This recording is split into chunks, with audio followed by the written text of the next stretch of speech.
Au nom de Jésus-Christ, nous avons prié. Amen. Veuillez vous asseoir. J'ai dit tantôt que le message a été déjà abordé avec les différentes interventions de ce matin. Et vous allez le constater. Nous allons lire Job 1, le verset 8.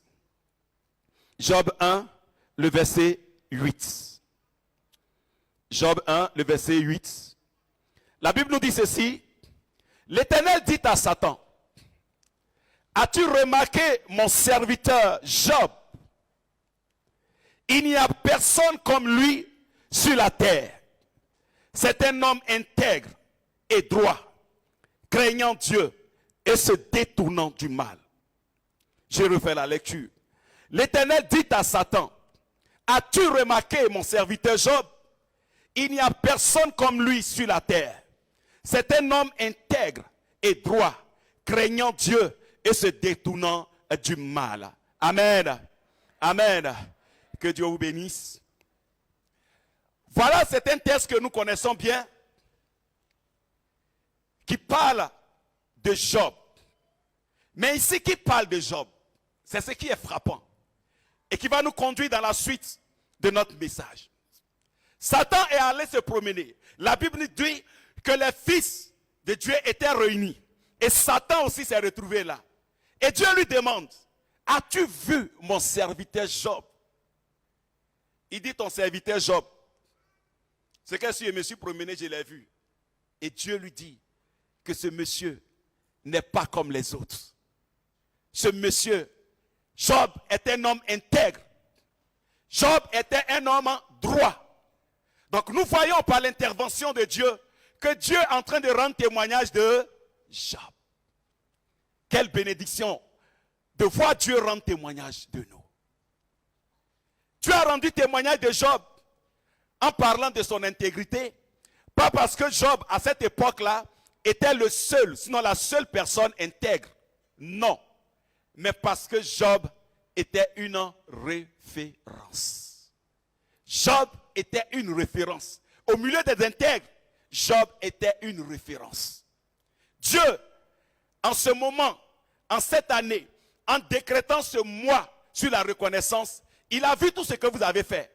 Quand je regarde tout ce qui est là, vous avez assez fait. Elishama a tellement fait. Bien aimé, vous avez assez fait. Mais Dieu veut que chacun de nous, nous passions à une autre étape. Dieu voudrait que nous devenions maintenant une référence.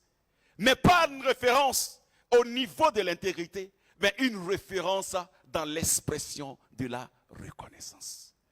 C'est en cela que j'ai dit, le pasteur a déjà abordé le thème.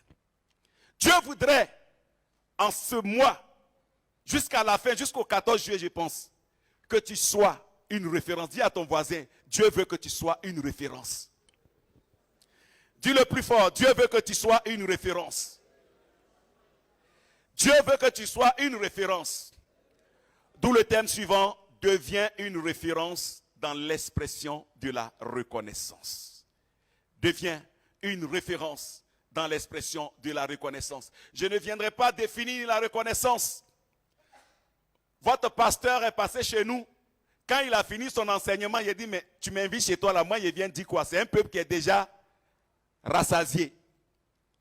Donc je ne suis pas venu pour définir la reconnaissance, mais au contraire, voir comment nous pouvons devenir une référence. Comment nous pouvons devenir une référence. Nous disons que la référence, c'est un modèle, un exemple, un repère.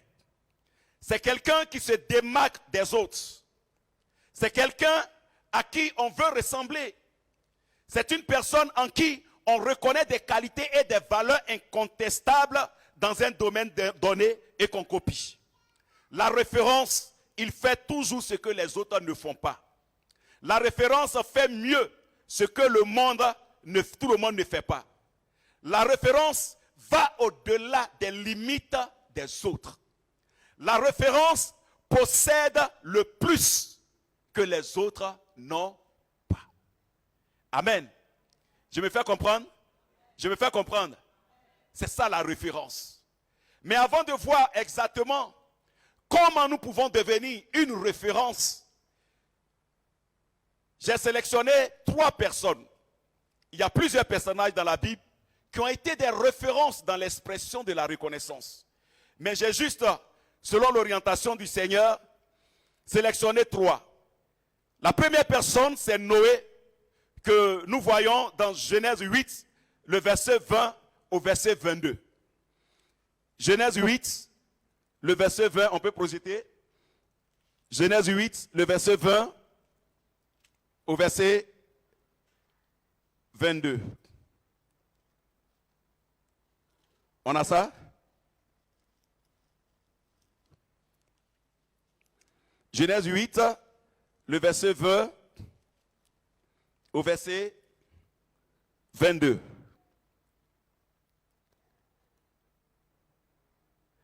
J'ai ça ici. La Bible nous dit, Noé bâtit un autel pour le Seigneur. Il prit de toutes les bêtes pures et de tous les oiseaux purs.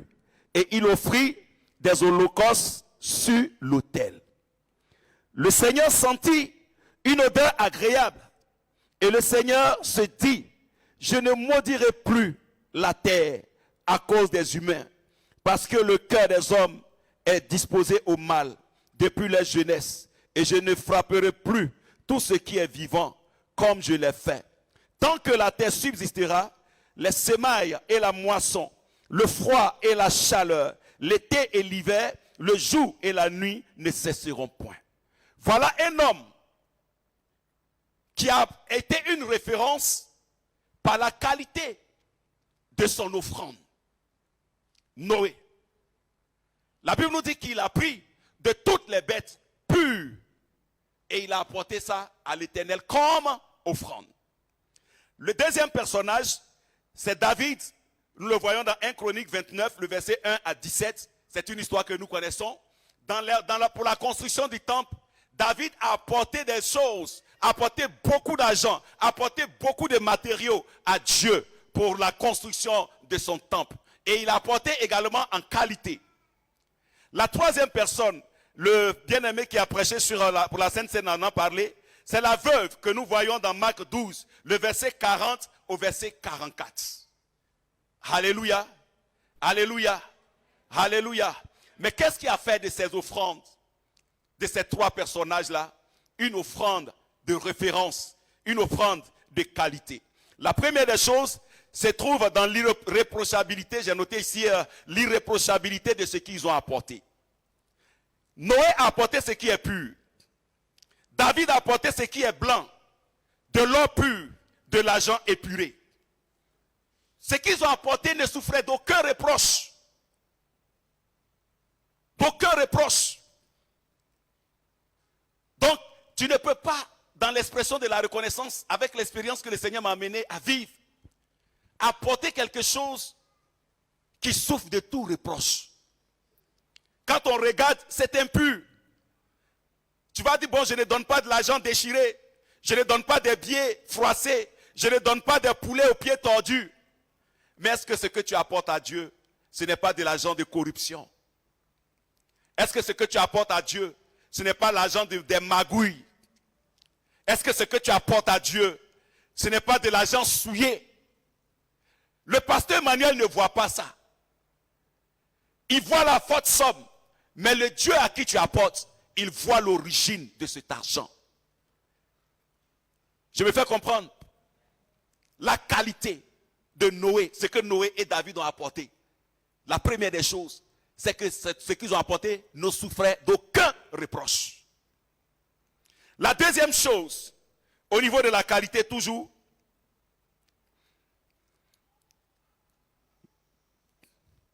la deuxième chose, c'est que ce qu'ils ont apporté avait de la valeur. Donc, est-ce que ce que j'apporte me coûte? Est-ce que ce que j'apporte est précieux? Noé a apporté à Dieu ce qui était précieux, ce qui avait de la valeur.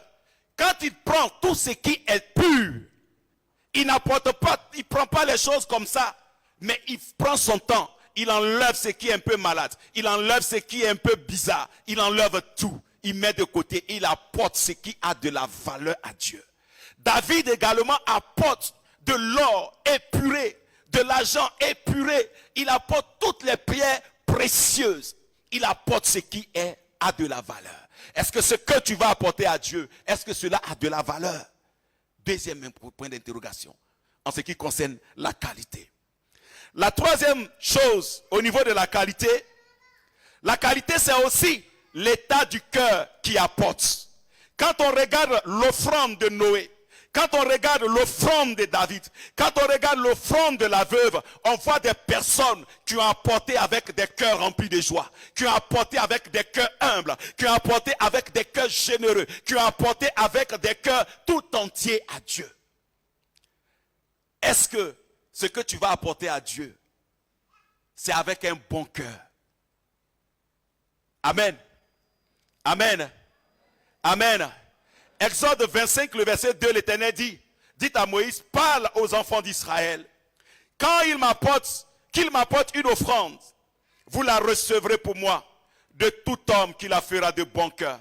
Et dans 2 Corinthiens 9, le verset 7, il dit, que chacun donne comme il a résolu en son cœur, sans tristesse ni contrainte, car Dieu aime celui qui donne avec joie, celui dont le cœur est dans son don. Dieu aime celui qui donne avec joie, celui dont le cœur est dans son don. Donc, le troisième élément qui donne une certaine valeur, qui donne la qualité à ce qu'on apporte, c'est l'état de notre cœur. C'est l'état de notre cœur. Amen. Quatrième élément, la qualité, c'est aussi la vie de celui qui apporte. La qualité, c'est aussi la vie de celui qui apporte. Quand nous lisons Exode 30, le verset 17 au verset 21, dans ce passage-là, nous voyons Dieu ordonner à Moïse de mettre une cuve d'airain contenant de l'eau entre la tente d'assignation et l'autel pour que Aaron et ses fils se lavent les mains et les pieds avant de lui apporter l'offrande. Pour dire, avant d'apporter l'offrande à Dieu, il faut que nous-mêmes nous soyons purifiés. Il ne s'agit pas d'apporter des milliards. Il ne s'agit pas d'apporter des millions. Et nous-mêmes, on est dans le péché. On vit dans tout ce qu'on veut. On marche comme on veut. Et ce qui pour nous, c'est je donne les milliards, je donne des millions. Non. 1 milliard plus péché, ça fait 0. Ça, c'est bon mathématique. C'est-à-dire, si tu apportes des milliards, que tu vis dans le péché, ça n'a aucune valeur aux yeux de Dieu. Donc, pour que ton offrande soit une offrande de qualité, il faut que ton offrande soit irréprochable. Pour que ton offrande soit une offrande de qualité, il faut que ça vienne du fond de ton cœur.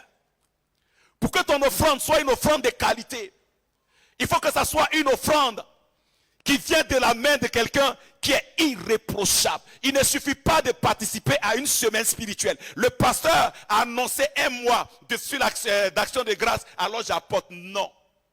On apporte à Dieu. Et celui à qui on apporte est le Dieu saint.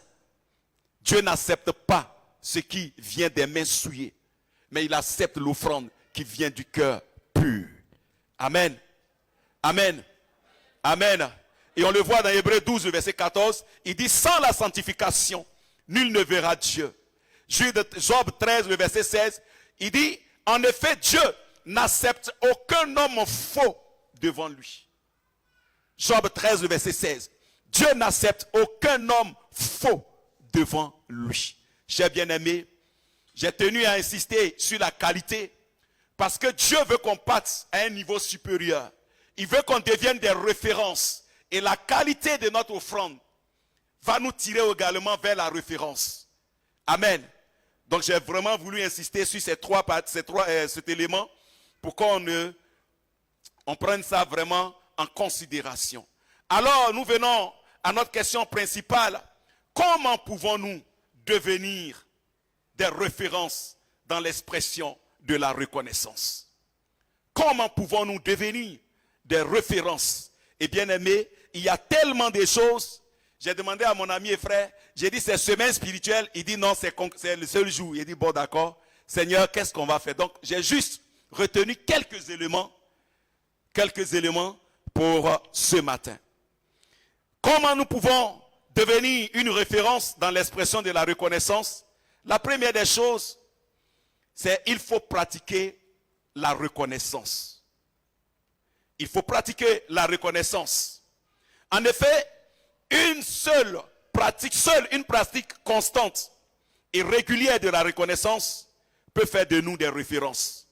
On ne peut pas devenir une référence en attendant uniquement les semaines d'accentuation spirituelle.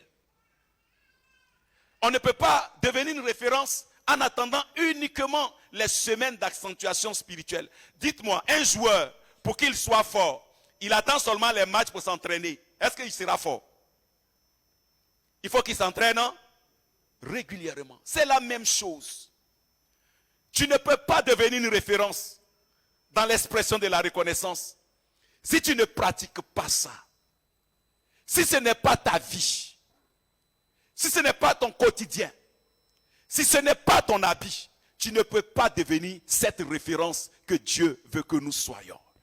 Et David, lui, il a compris ça. Dans le psaume 34, il dit, je bénirai l'Éternel en tout temps. Sa louange sera toujours dans ma bouche. Quand David le dit, David dit, moi David, je vais pratiquer la reconnaissance toute ma vie. Je bénirai l'Éternel en tout temps. 5 heures, j'ai béni l'Éternel. 0 heure, j'ai béni l'Éternel. 3 heures du matin, je bénis l'Éternel. 24 heures sur 24, je bénis l'Éternel. Tant que je vais voir les bienfaits de Dieu dans ma vie, je bénirai l'Éternel. Or, les bienfaits de Dieu sont innombrables. Chaque instant, tu es assis là, tu respires, ça fait un bienfait de Dieu. Tu es en bonne santé, ça fait un bienfait de Dieu.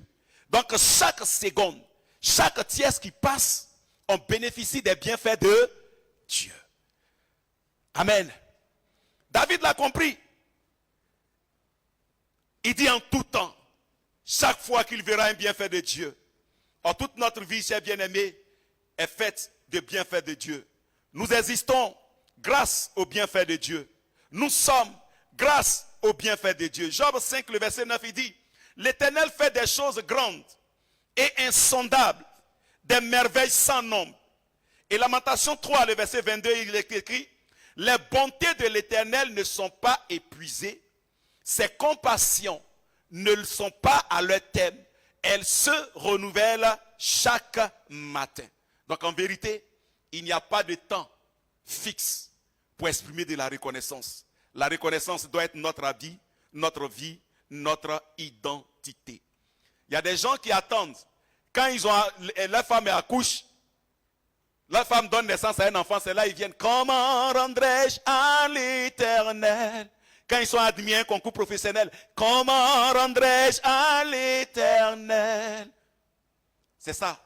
C'est ces instants-là qu'ils attendent pour pouvoir exprimer de la reconnaissance.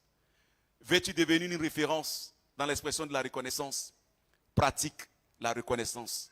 Que la reconnaissance soit ton habit. Que la reconnaissance te caractérise. Que ton nom de famille, là, on ajoute dessus reconnaissance. Qu'on dise Yao, Tano, Kwasi, Emmanuel, reconnaissance. Parce que quand tu marches, tout est reconnaissance. Quand tu parles, tout est reconnaissance. Amen. Amen. Deuxième élément. Oh Seigneur, merci. Il faut saisir le vrai sens du mot bienfait. Il faut saisir le vrai sens du mot bienfait. Selon le dictionnaire, le bienfait est un bien qu'on fait à quelqu'un ou qu'on nous fait. C'est un bien qu'on fait à quelqu'un ou qu'on nous fait. Très bien. Mais je voudrais simplement nous dire ceci. Le bienfait de Dieu, voyons ça comme le médicament. Voyons le bienfait. Je prends ça, c'est l'illustration que le Seigneur m'a donnée quand il m'a donné ce message. Voyons ça comme le médicament. Le médicament, il y a plusieurs qualités de médicaments, non? N'est-ce pas? Il y a plusieurs qualités. Bienfait là aussi, il y a plusieurs types de bienfaits. Pourquoi? Parce que pour la plupart d'entre nous, le bienfait, c'est quand mon frère Marius Kochi me donne céder, ça c'est un bienfait. Ou bien quand il me donne 1 million, c'est un bienfait. Quand je reçois un véhicule, c'est un bienfait. Quand je reçois de l'argent, c'est un bienfait. C'est bon, non? Mais je vous dis ceci. Il y a une sœur dans notre assemblée, elle avait rendez-vous pour un rendez-vous d'affaires pour une somme de 10 millions. Doyen, 10 millions. Et pendant qu'elle était en train de partir, il y a un monsieur qui est venu, elle roulait tranquillement, et le monsieur a pris sa voiture, venu cogner sa voiture. Elle avait rendez-vous à 9h. Il est 8h40. Elle est au rond-point d'Anani. Elle descend, elle est toute énervée. Mon frère Maris, elle est en boule. Elle a oublié parler en langue, elle a oublié qu'elle est remplie du Saint-Esprit. Elle a commencé à jafoule. Elle a raison ou bien elle n'a pas raison. Parce qu'elle va rater de l'argent. Donc elle cherche à résoudre le problème. 1 heure après, elle n'a pas pu partir à son rendez-vous. Donc elle est triste. Il y a une de ses collègues qui l'appelle et qui lui dit, tu es où? Elle dit non, je venais y aller au rendez-vous, j'ai fait un accident. Elle dit, il faut bénir Dieu. L'homme avec qui tu avais accident là, les braqueurs sont allés, l'ont suivi et ils viennent de la battre. L'homme avec qui elle avait rendez-vous là, pour aller le rendez-vous d'affaires là, les braqueurs l'ont suivi, puisque ce dernier devait lui remettre une forte somme. Les gens l'ont suivi dès qu'il est sorti de la banque et ils sont allés la battre pour prendre l'argent. Quand elle a rendu le témoignage, j'ai dit, tu dis quoi? En fait, j'avais apporté l'enseignement et elle est venue au micro. Elle a rendu le témoignage. Là, c'est un bien fait ou bien c'est un mal fait? Elle, Chama, répondez-moi. Les musiciens, mes collègues, c'est bien fait ou bien c'est mal fait? Donc, comme moi je suis enseignant, dans ce cas, le bien fait c'est quoi? Oui? Donc, le bienfait ne se résume pas à tout ce qui fait notre bien. Ce n'est pas seulement ce qui rentre qui répond à nos attentes. C'est-à-dire, nous, on veut voir les choses comme ça. Et quand ça vient, là, c'est un bienfait. Mais les voies de Dieu sont insondables. Quand vous prenez l'histoire de Joseph, Joseph a été mis dans un puits. Joseph a été dépossédé de sa tunique. On l'a mis en prison. Ça, est-ce que c'est bien fait? Est-ce que ça, c'est bien fait? On le met dans le puits, on le frappe, on l'accuse, on fait tout. Mais la finalité, c'est quoi? Joseph est devenu... Donc là, c'est bien fait ou bien c'est pas bien fait? Est-ce qu'on a compris maintenant le bienfait? Donc le bienfait, là, quand il dit c'est comme le médicament, là, il y a son amer, il y a son sucré. Mais tout compte fait, le médicament nous fait du bien. Amen. Ah, ben c'est bien, c'est que vous avez compris. Donc bienfait de Dieu, là, c'est tout ce que Dieu permet dans notre vie, qui peut nous faire du bien à l'instant, ou bien nous faire du bien après, des temps après. Depuis Dieu te parle, il dit tu parles trop ma soeur, faut te taire un peu, prophétie sonne, tu ne comprends pas, tu vas à la maison, ton mari te gifle, c'est un bienfait. Parce que quand il t'a giflé là, tu ne vas plus parler, Dieu t'a délivré à travers la gifle. Amen. On peut te calomnier.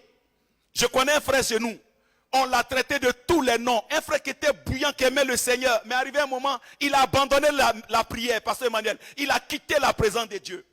Mais les gens commençaient à le critiquer, à le traiter de tous les noms. Il s'est fâché.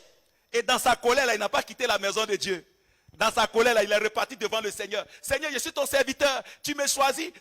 Et puis les gens parlent bien de moi. Le Seigneur dit, ah, ça c'est bien. Ça c'est un bienfait. Donc les critiques, les calomnies, voient en cela aussi un bienfait de Dieu. Dieu peut utiliser tous les moyens pour nous faire du bien. Ne voyons pas le bienfait en l'argent on me donne. Non.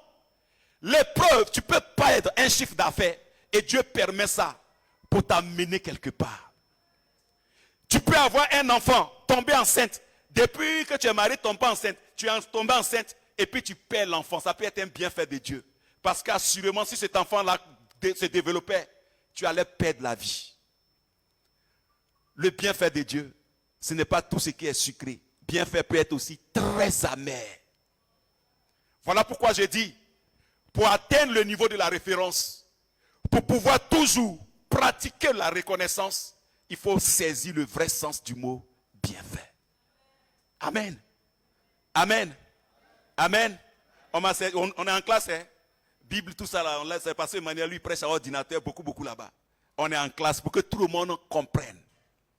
Amen.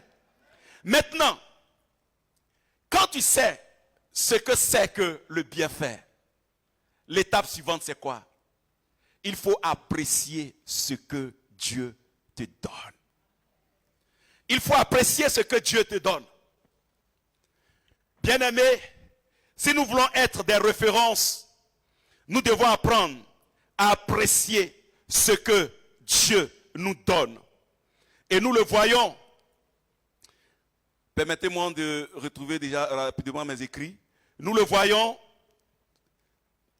dans, David le dit dans le psaume 139, le verset 14, il dit, « Je te loue, Éternel, de ce que je suis une créature si merveilleuse. Tes œuvres sont admirables et mon âme le reconnaît bien. » Regardez David. Il apprécie ce que Dieu a fait dans sa vie. Il dit, je reconnais que je suis une créature si merveilleuse. Là où toi tu vas raser pour jeter, pour reposer pour toi-même, lui David il dit, je reconnais que je suis une créature merveilleuse. Tes œuvres sont admirables et mon âme le reconnaît. Il le dira également dans le psaume 16, le verset 6. La part que tu me donnes, je l'apprécie. Pour moi, c'est un cadeau magnifique. Regardez ce que David dit. La part que tu me donnes, je l'apprécie. Pour moi, c'est un cadeau magnifique. Bien-aimé, tu ne pourras pas exprimer de la reconnaissance à Dieu si tu n'apprécies pas ce qu'il te donne. Tu ne pourras jamais exprimer de la reconnaissance à Dieu si ton cœur n'est pas satisfait de ce que Dieu t'a donné. Apprécier ce que Dieu nous donne, bien-aimé, c'est aimer ce qu'il nous donne. C'est voir ce qu'il nous donne comme meilleur à ce que notre cœur désire. C'est voir ce qu'il nous donne comme ce qu'il nous faut. C'est ne pas sous-estimer ce qu'il nous donne, mais au contraire, lui accorder la plus grande valeur. C'est ne pas envier ou jalouser ce que les autres ont reçu de Dieu. Quand tu te mets à envier, à jalouser ce que les autres ont, c'est que tu n'apprécies pas ce que Dieu t'a donné. Apprécier ce que Dieu nous a donné, c'est ne pas comparer ce qu'il nous donne à ce que les autres ont reçu. Et dans 1 Corinthiens 12, le verset 7 à 11, la Bible nous dit, « Or à chacun, la manifestation de l'Esprit est donnée pour l'utilité commune. En effet, à l'un est donnée par l'Esprit une parole de sagesse, à un autre une parole de connaissance, selon le même Esprit.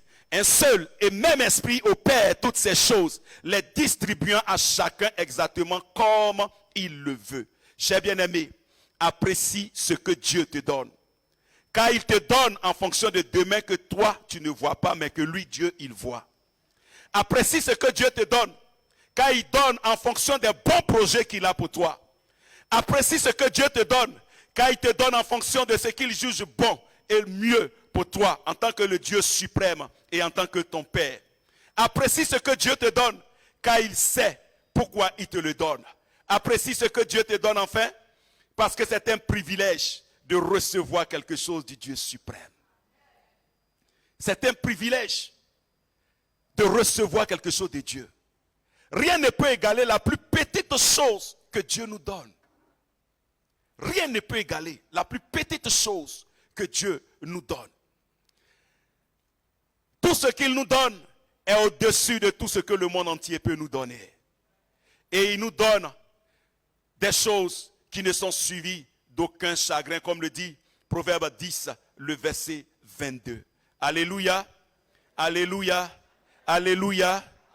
Quand j'aborde ce chapitre, c'est ce qu'il m'a communiqué. Il dit, à chaque fois que tu parleras de ce point, il faut livrer ce message à 3 catégories de personnes.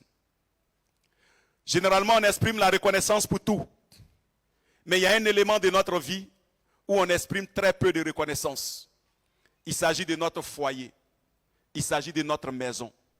Très rares sont ceux parmi les enfants qui disent « Seigneur, merci pour le papa ou pour la maman que tu m'as donné. » Très peu disent « Seigneur », très peu d'époux disent « Seigneur, merci pour l'épouse que tu m'as donnée. » Très peu d'épouses disent « Seigneur, merci pour le mari que tu m'as donné. » On oublie que c'est un don.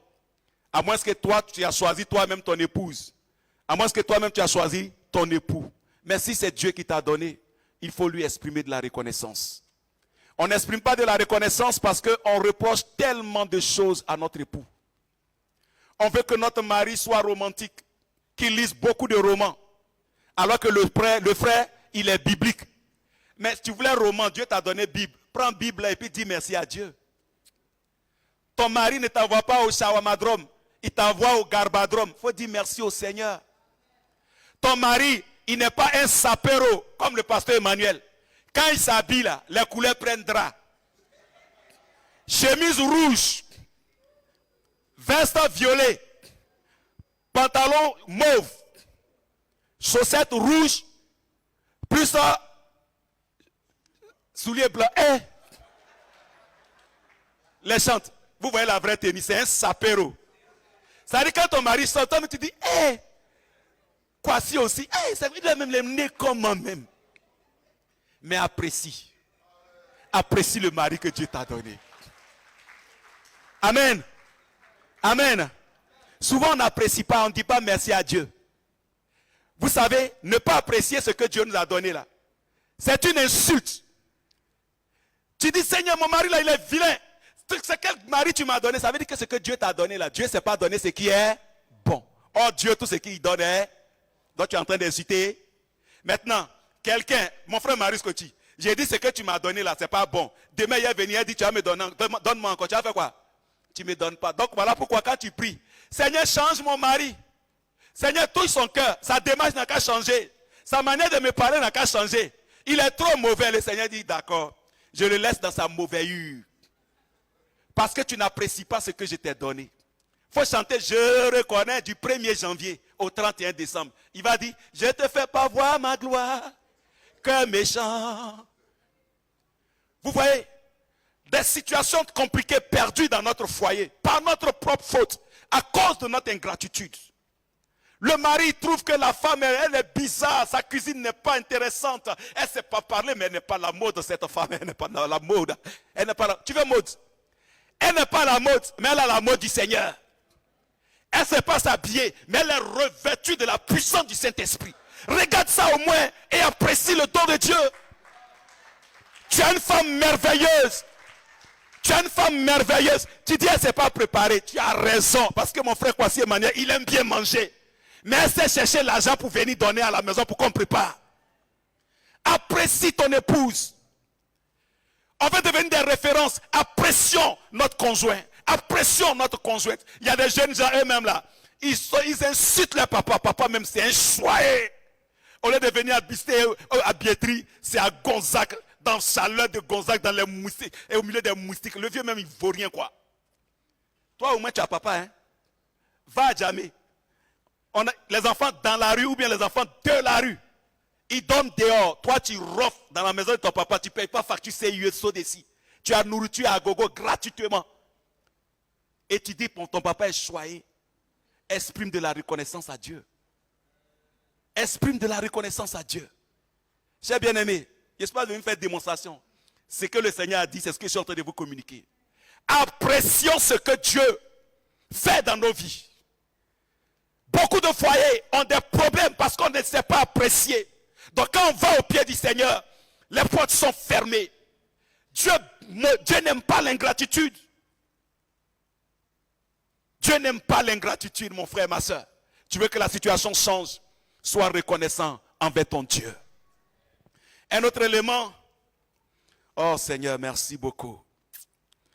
Pour devenir, être capable de pratiquer la reconnaissance et devenir une référence il nous faut un élément.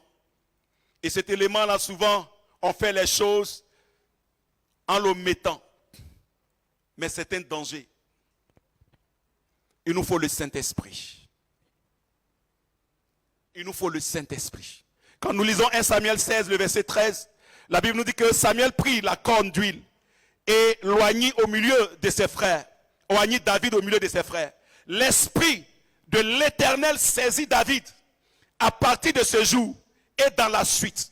Et quand nous lisons Marc 12, le verset 36, la Bible nous dit, Jésus l'a dit, David lui-même, animé par l'Esprit, a dit, par l'Esprit Saint a dit, on ne peut pas parler d'offrande et mettre de côté le Saint-Esprit. On ne peut pas parler d'offrande et mettre de côté le Saint-Esprit. Donc si nous voulons être une référence, si nous voulons apporter cette offrande de qualité au roi, parce qu'on n'apporte pas n'importe quoi au roi, c'est à cause de ça j'ai insisté sur la qualité.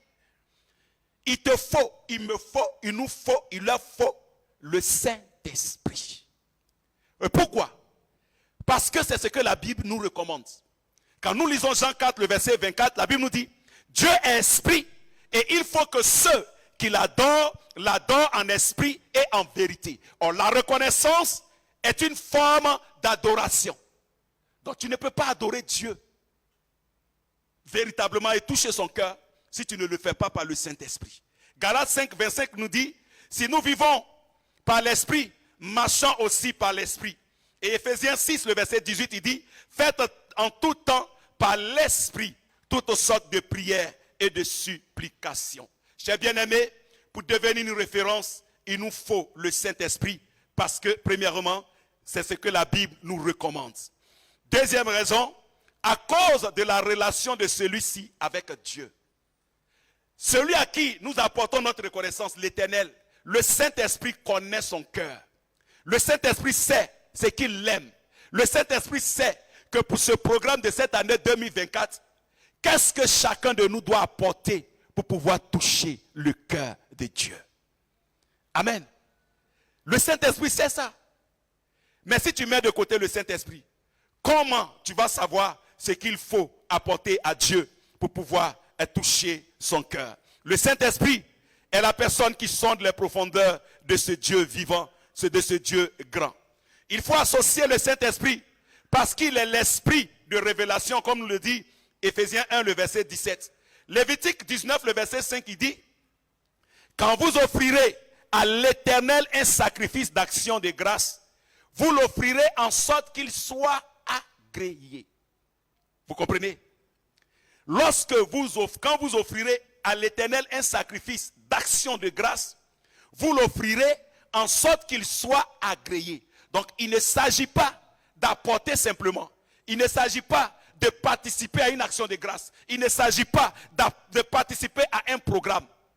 Mais on doit apporter à Dieu de telle sorte que son cœur soit touché.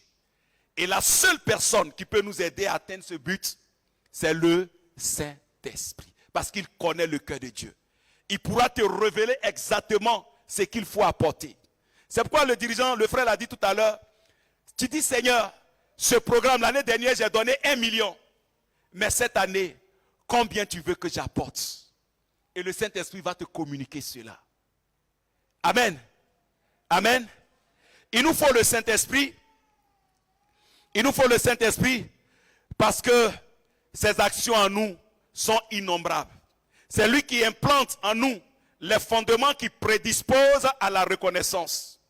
C'est seulement avec ses yeux qu'on peut apprécier à leur juste valeur les bienfaits de Dieu dans notre vie. Tu peux recevoir un vélo, tu pries pour voiture, tu as vélo, tu dis, oh, moi je voulais voiture et puis il a reçu vélo. Oh, Dieu sait que s'il te donnait voiture là, tu allais démarrer en trompe comme ce n'est pas permis et puis en 2 minutes tu es déjà mort. Donc il te donne vélo pour que tu puisses vivre longtemps. Mais quand tu es animé par l'Esprit de Dieu, le Saint-Esprit te dira que le vélo là, c'est ce que Dieu t'a donné. Il va te donner, il va parler à ton cœur. Amen. Amen. Voilà l'importance du Saint-Esprit. Il faut le Saint-Esprit parce que c'est lui qui nous donne le cœur dont Dieu agrée l'offrande. C'est lui qui nous donne le cœur dont Dieu agrée l'offrande. Vous voyez, ce n'est pas la première semaine spirituelle. Il y a des orateurs de qualité qui sont passés. Il y a plusieurs orateurs qui sont passés. Mais il y a des gens jusqu'à présent, là, pour donner à Dieu, c'est difficile. Pourquoi? Parce que le Saint-Esprit n'a pas opéré dans leur cœur. Quand le Saint-Esprit touche ton cœur, tu n'as pas besoin de semaine spirituelle pour donner à Dieu. Quand le Saint-Esprit touche ton cœur, tu n'as pas besoin qu'on vienne faire enseignement sur la reconnaissance pour donner à Dieu. Le donner devient spontané. Le donner devient ta nature. Saint-Esprit, qu'est-ce que je fais? Et c'est ce qui a fait la force de David. Quand nous lisons 1 Chronique 29, comment quelqu'un peut donner des milliards, beaucoup de milliards comme ça? Il est comment? Et puis non seulement ça, là, il dit, en plus de ce que, c'est-à-dire lui-même, là, il a fait 2 grandes offrandes dans 1 Chronique. Il dit, je donne de l'or pour ce qui devait être de l'or. Quand on va au chapitre 28, Dieu lui a donné des recommandations pour la construction du temple. Et Dieu lui dit, voilà, tu vas mettre or ici, tu vas faire ceci, tu vas faire cela. Donc lui, David, ce que Dieu a demandé là, il donne ça. Donc quand il dit, j'ai donné de l'or pour ce qui devait être de l'or, ça veut dire que ce que Dieu a demandé là, il a donné. Maintenant, il vient au verset 3, il dit, pour mon attachement à la maison de mon Dieu. Ça veut dire, Dieu pour Dieu là, j'ai donné. Maintenant, moi-même, David là, parce que j'aime Dieu, voilà ce que j'apporte. Est-ce que lui là, il est normal? Vous comprenez ce que je suis en train de dire? Regardez la dimension. Mais pourquoi David est arrivé à là? Pourtant, David est homme comme moi. Le sang circule en lui comme moi. Mais parce que le Saint-Esprit était avec lui, il était constamment animé par le Saint-Esprit. Tu as besoin du Saint-Esprit dans l'expression de ta reconnaissance. La force pour donner à Dieu en tout temps et toujours vient du Saint-Esprit. Il faut associer le Saint-Esprit parce que c'est lui qui peut nous dire si notre offrande a été agréée ou pas. Quand notre offrande a été agréée, on entend la voix de Dieu nous parler. On ressent cette joie et cette paix intérieure au fond de nous et nous rayonnons de joie. En somme, chers bien-aimés, le Saint-Esprit, c'est lui qui nous communique le message de Dieu. C'est lui qui nous fait connaître sa volonté et qui nous donne la force pour obéir. Aussi, qu'est-ce qu'il faut faire? Alors que nous avons un mois devant nous, un mois au cours duquel Dieu veut que nous soyons une référence. Ce matin, chacun va dire, Seigneur, Saint-Esprit, qu'est-ce que tu veux que je fasse? Il y aura plusieurs orateurs. Mais ce matin, tu as attiré mon attention sur ces points. Saint-Esprit, qu'est-ce que je peux apporter? Saint-Esprit, qu'est-ce que je peux apporter? Pour ce faire, il faut que le Saint-Esprit soit une réalité en toi. Le Saint-Esprit, une réalité en toi, ça veut dire que tu dois être rempli du Saint-Esprit. Tu dois savoir écouter la voix du Saint-Esprit. Tu es assis, peut-être le Seigneur te dit, cette année, il faut donner 10 millions. Tu as dit, Satan, tu es vaincu. Je t'écrase. Parce que les 10 millions, c'est pour un projet. Mais il faut savoir écouter la voix du Saint-Esprit. Et pour entendre la voix du Saint-Esprit, il faut que le Saint-Esprit soit en toi une réalité. Il faut que tu sois rempli du Saint-Esprit. Il faut que le Saint-Esprit habite véritablement en toi. Chers bien-aimés, voilà le message que Dieu a voulu que je partage avec vous ce matin. La qualité de ton offrande. Ton offrande doit être irréprochable. Ton offrande doit avoir de la valeur. Ton offrande doit être faite avec un cœur bon, un cœur pur, un cœur rempli de joie, un cœur disposé. Ton offrande, tu dois la faire avec une vie qui honore le Seigneur, pas avec une vie tachetée, une vie vautrée dans le péché. Dieu ne va pas accepter ton offrande si ta vie n'est pas de qualité, quel que soit le montant. Amen. Deuxième élément, il faut savoir que le bienfait de Dieu peut être sucré comme être très amer. Donc toutes les situations auxquelles tu seras confronté, tu vas dire Seigneur, merci. Il faut savoir apprécier ce que Dieu te donne. Il faut savoir apprécier ce que Dieu te donne. Et je vais terminer avec ce témoignage. Il y a un frère qui devait construire sa maison. Et quand il a construit la maison, il a mis, avant de mettre les carreaux, là, comment on appelle ça, la chape. Et ses enfants, il a aménagé dans la maison parce que c'était difficile. Et chaque jour, ses enfants étaient enrhumés. Chaque jour, c'était des maladies. Et il a commencé à se plaindre.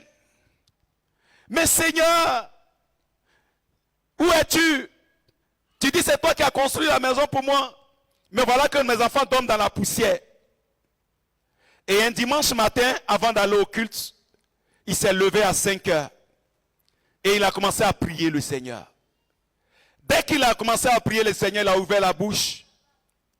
Le Saint-Esprit lui dit, apprécie ce que je t'ai donné.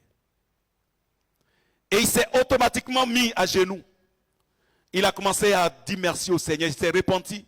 Il a demandé pardon au Seigneur pour son ingratitude. Et il a commencé à apprécier, à dire merci au Seigneur pour la maison. Même s'il n'y a pas carreau, même si on est dans la poussière, Seigneur, je te dis merci. Il a fini, il est allé au culte. Il finit le culte, il revient à la maison. À peine il rentre à la maison, il a un ami qu'il a perdu de vue depuis des années. Le gars vient frapper à sa porte. Il dit, ah mais comment t'as... Non, il n'y a pas de problème. Tu étais où? Non, il était à l'église, il vient d'arriver. Il dit, ah d'accord, mais tu fais quoi dans le quartier? Il dit, non, je suis venu te saluer, j'étais de passage dans le quartier. Ils sont assis, ils causent 5 minutes. Il dit, son ami appelle quelqu'un. Oui, tu es où? Position. Non, mon ami là, il est arrivé. Hein. Ok, sa maison là, tu passes dans tel coin, telle voie, telle rue. Si tu es là-bas, tu m'appelles, je viens te chercher. Il dit, il y a quel souci? Il dit, il faut laisser ça, tu vas comprendre après.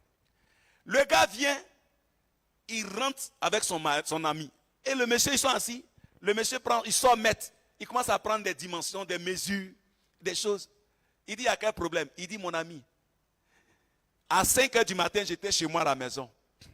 J'étais en train de prier, parce qu'il est chrétien aussi. J'étais en train de prier. Le Seigneur me dit, l'argent que j'ai mis en compte là, de prendre ça pour aller mettre carreau dans la maison de mon frère. Et la maison de mon frère là, c'est toi ta maison. Il est étonné. Même heure, même jour. Voilà ce que Dieu fait. Et le monsieur, qu'est-ce qu'il fait? Ils ont fini de prendre les dimensions. Dieu est réel, hein? Il appelle un Libanais pour prendre les carreaux.